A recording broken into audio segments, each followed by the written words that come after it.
ओम शांति। आज की अव्यक्त मुरली 2 मई सन 1982 से लिया गया है, जिसका शीर्षक है विशेष जीवन कहानी बनाने का आधार सदा चढ़ती कला। अव्यक्त बाप दादा श्रेष्ठ आत्माओं प्रति बोले। बाप दादा हर एक बच्चे की जीवन कहानी देख रहे हैं। हर एक की जीवन कहानी में क्या क्या तकदीर की रेखाएं रही हैं। सदा एक रस उन्नति की ओर जाते रहे हैं व उतराई और चढ़ाई में चल रहे हैं। ऐसे दोनों प्रकार की लकीर अर्थात जीवन की लीला दिखाई दी। जब चढ़ाई के बाद किसी भी कारणवश चढ़ती कला के बजाय उतरती कला में आते हैं, तो उतरने का प्रभाव भी अपनी तरफ खींचता है। जैसे बहुत काल की चढ़ती कला का प्रभाव बहुत काल की प्राप्ति कराता है। सहज योगी जीवन वाले सदा बाप के समीप और साथ की अनुभूति करते हैं। सदा स्वयं को सर्व शक्तियों में मास्टर समझने से सहज स्मृति स्वरूप हो जाते हैं। कोई भी परिस्थितियां व परीक्षाएं आते हुए सदा अपने को विघ्न विनाशक अनुभव करते हैं। तो जैसे बहुत काल की चढ़ती कला का बहुत काल ऐसी शक्तिशाली स्थिति का अनुभव करते हैं, ऐसे चढ़ती कला के बाद फिर उतरती कला होने से स्वतः और सहज यह अनुभव नहीं होते, लेकिन विशेष अटेंशन, विशेष मेहनत करने के बाद यह सब अनुभव करते हैं। सदा चढ़ती कला अर्थात सर्व प्राप्ति को पाई हुई मूर्ति। और चढ़ने के बाद उतरने और फिर चढ़ने वाले, गंवाई हुई वस्तु को फिर पाने वाले, ऐसे उतरने चढ़ने वाली आत्माएं अनुभव करती हैं कि पाया था लेकिन खो गया। और पाने के अनुभवी होने के कारण फिर से उसी अवस्था को पाने के बिना रह भी नहीं सकते। इसलिए विशेष अटेंशन देने से फिर से अनुभव को पा लेते हैं, लेकिन सदा काल और सहज की लिस्ट के बजाय दूसरे नंबर की लिस्ट में आ जाते हैं। पास विद ऑनर नहीं, लेकिन पास होने वालों की लिस्ट में आ जाते हैं।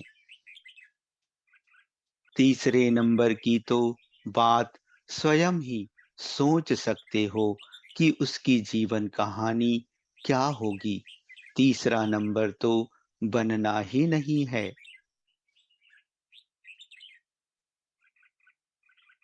अपनी जीवन कहानी को सदा उन्नति की ओर बढ़ने वाली, सर्व विशेषताओं संपन्न, सदा प्राप्ति स्वरूप ऐसा श्रेष्ठ बनाओ।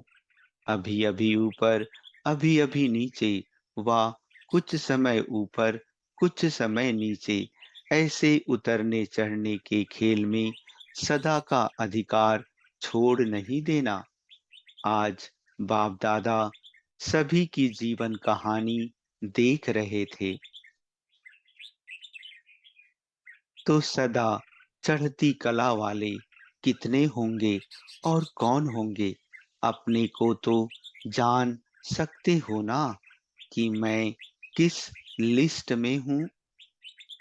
उतरने की परिस्थितियां, परीक्षाएं तो सबके सामने आती हैं। बिना परीक्षा के तो कोई भी पास नहीं हो सकता। लेकिन परीक्षा में साक्षी और साथीपन की स्मृति स्वरूप द्वारा फुल पास होना व पास होना व मजबूरी से पास होना, इसमें अंतर हो जाता है। दूसरा, बड़ी परीक्षा को छोटा समझना व छोटी सी बात को बड़ा समझना, इसमें अंतर हो जाता है। और तीसरा, कोई छोटी सी बात को ज्यादा सिमरन, वर्णन और वातावरण में फैलाए, इससे भी छोटे को बड़ा कर देते हैं। और कोई फिर बड़ी बात को भी चेक किया और साथ साथ चेंज किया और सदा के लिए कमजोर बात को फुल स्टॉप लगा देते हैं। फुल स्टॉप लगाना अर्थात फिर से भविष्य के लिए फुल स्टॉक जमा करना, आगे के लिए फुल पास के अधिकारी बनना। तो ऐसे बहुत काल की चढ़ती कला के तकदीरवान बन जाते हैं। तो समझा जीवन कहानी की विशेषता क्या रखनी है। इससे सदा आपकी विशेष जीवन कहानी हो जाएगी। जैसे कोई की जीवन कहानी विशेष प्रेरणा दिलाती है, उत्साह बढ़ाती है, हिम्मत बढ़ाती है, जीवन के रास्ते को स्पष्ट अनुभव कराती है। ऐसे आप हर विशेष आत्मा की जीवन कहानी अर्थात जीवन का हर कर्म अनेक आत्माओं को ऐसे अनुभव करावे, सबके मुख से मन से यही आवाज निकले कि जब निमित्त आत्मा यह कर सकती है तो हम भी करें, हम भी आगे बढ़ेंगे, हम भी सभी को आगे बढ़ाएंगे। ऐसी प्रेरणा योग्य विशेष जीवन कहानी सदा बनाओ। समझा क्या करना है। अच्छा, आज तो डबल विदेशियों के मिलने का दिन है। एक तरफ है विदेशियों का और दूसरी तरफ है फिर बहुत नजदीक वालों अर्थात मधुबन निवासियों का। दोनों का विशेष मिलन है।